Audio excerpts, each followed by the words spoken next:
Vuelta a las 8 de la mañana con 23 minutos, 8 con 23 es el tiempo del centro del país. Esta mañana de sábado muy a gusto, y aparte muy honrados de platicar con Héctor de Mauleón sobre este libro La ciudad que nos inventa, crónica de 6 siglos. Oye, Héctor, nos estás platicando pues de lo que la llegada de Maximiliano, lo que representó, lo que se movió alrededor de Maximiliano.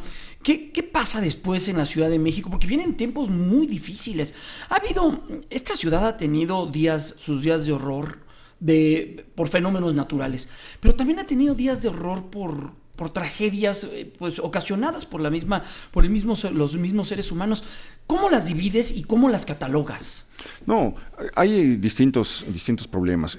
La ciudad tenía desde su nacimiento, por el hecho de estar en una isla y en un lugar donde no tenía que haber una ciudad, en el centro, ¿no?, de un lago, las inundaciones, y una ciudad muy vulnerable a los sismos, porque se creció sobre el lecho seco de un lago, ¿no? El lecho fangoso de un lago, y entonces todos los sismos fueron letales siempre. En la Nueva España hubo terremotos, en la época de la Nueva España hubo terremotos tremendos, en el siglo XIX fue espantoso, en 1845 hubo una tragedia horrible. El día que entró Madero a la Ciudad de México, Madero entraba a las 12 del día y a las 6 de la mañana hubo un terremoto que dejó muertos y edificios tirados, etcétera, y luego de eso se olvidó con el júbilo de la llegada del caudillo revolucionario triunfante, etcétera. Pero tenía esa situación. Y la siguiente, y luego las epidemias, que también hubo epidemias cíclicas a lo largo de toda la Nueva España. Por temas de poca salud y todo esto, ¿no? Viruela, pestes, etcétera. Era una ciudad muy sucia. A veces tenemos una idea muy nostálgica. ¿A qué olería la Ciudad de México? No la soportaríamos. ¿En serio? Imagínate, los canales ya se empezaron a secar desde la llegada de los españoles. En el siglo XVIII la mayor parte de los canales eran ya tiraderos de basura, donde se echaban a los animales que se morían. La gente, desde luego no había drenaje y no había sentido de la higiene, entonces la gente sacaba las inmundicias de la basinica y las tiraba en la puerta de la casa o en la esquina, o los arrojaba a los canales. A mí me impresionó mucho este relato de un cronista del 18, de un viajero que llega y le llama la atención que las mujeres cuando salen a la calle se ponen un pañuelo con perfume en la nariz, porque el olor en las épocas de calor el olor es insoportable, la fetidez es insoportable, precisamente por eso todo se está corrompiendo al sol. El agua no circula, está estancada, el aire tampoco circula, no hay costumbre de tener ventanas en las habitaciones, entonces son habitaciones muy infectas, no hay antibióticos, entonces todas las enfermedades ocasionan pues pus. Sí. Y la gente no vive lo que vivimos hoy, ¿no? Y no se bañan. Además, invadidos por chinches, por piojos, por ratas, jaurías de perros callejeros peligrosísimas en las calles, comunicando la rabia, etcétera. Yo creo que no resistiríamos un minuto. Si a ti te dolía una muela y no soportabas ese dolor insoportable, tenías que ir con un barbero. Y no había anestesia, no había dentistas. El mismo que cortaba el cabello era el que amputaba manos y sacaba muelas. Artemio de Valle Arizpe, un cronista muy respetado de la ciudad, cuenta que se oían los gritos en la calle de la gente a la que le estaban con unas pinzas, sin ninguna anestesia, sacando alguna muela, ¿no? ¡Qué cosa! Entonces sí era un mundo muy rudo. Oye, Héctor, platicábamos en el corte comercial que a mí me llama mucho la atención que vas a grandes ciudades en Europa, en Estados Unidos, estas ciudades clásicas, y todas tienen ríos. Las grandes ciudades tienen ríos, y ríos que pues en este momento pues son parte de su patrimonio y parte esencial de su dinamismo. Aquí en la Ciudad de México, un día un buen jefe de gobierno, en ese caso regente, decidió entubarlos. ¿Por qué se decide entubarlos? ¿Por lo que estás mencionando? Sí, las inundaciones eran frecuentes, entonces se buscaba una manera de evitar eso, pero eso pasó desde muy temprano. En 1629 hubo una inundación tremenda que dejó a la Ciudad de México abandonada 5 años.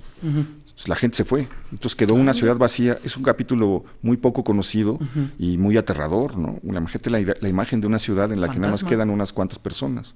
Y se buscó siempre sacar el agua para evitar ese problema. Todavía en 1950 son famosas las fotos, las hemos visto todos, yo creo, del centro inundado, gente cargando sobre las espaldas para que crucen la calle, en fin, un desastre, pero que ocurría cada época de lluvias, regresaba el lago a México Tenochtitlan. Sí, claro. El agua tiene memoria, el agua busca su cauce y se vuelve a instalar en los mismos lugares.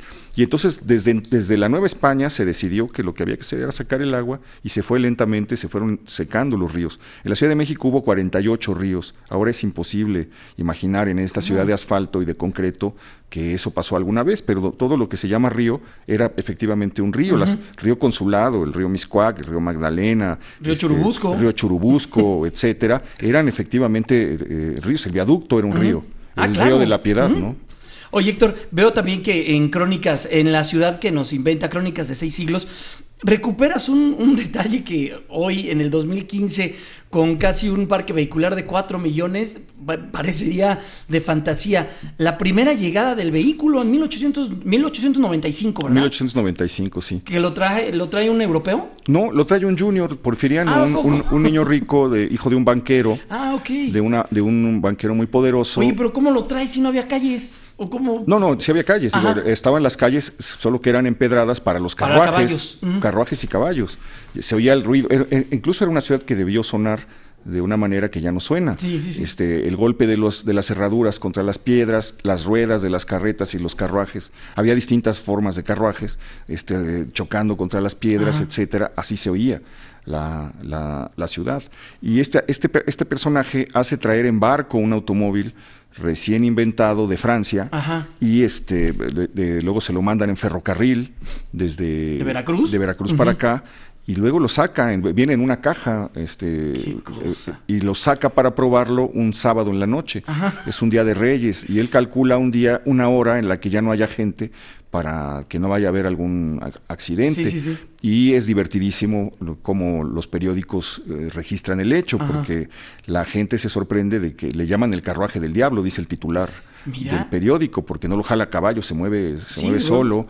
Dice el cronista que hace la nota, el reportero que hace la nota, que todas las viejitas se persignan cuando pasa el coche, que los perros ladran, que las gallinas comienzan a cacarear, y todo es un suceso tan notable que incluso el secretario de Gobernación va a ver el coche, ¿no? Y se da una vuelta. Es el primer copiloto, digamos, en la historia del automovilismo mexicano. Es el secretario de Gobernación de Porfirio Díaz, y entonces comienza a causar mucha sensación esto. Todos los ricos quieren un coche. En muy pocos años ya hay 1000 en la Ciudad de México, y se comienza la pesadilla que hoy vivimos, que es poner una ciudad que no estaba hecha para eso a disposición de los autos, tirar casas, tirar edificios, abrir avenidas, hacer segundos pisos, hacer viaductos, periféricos, ejes viales, etcétera. La verdadera pesadilla que vivimos, y todo para que podamos circular a la misma velocidad que circulaban aquellos armatostes. Pero con caballos.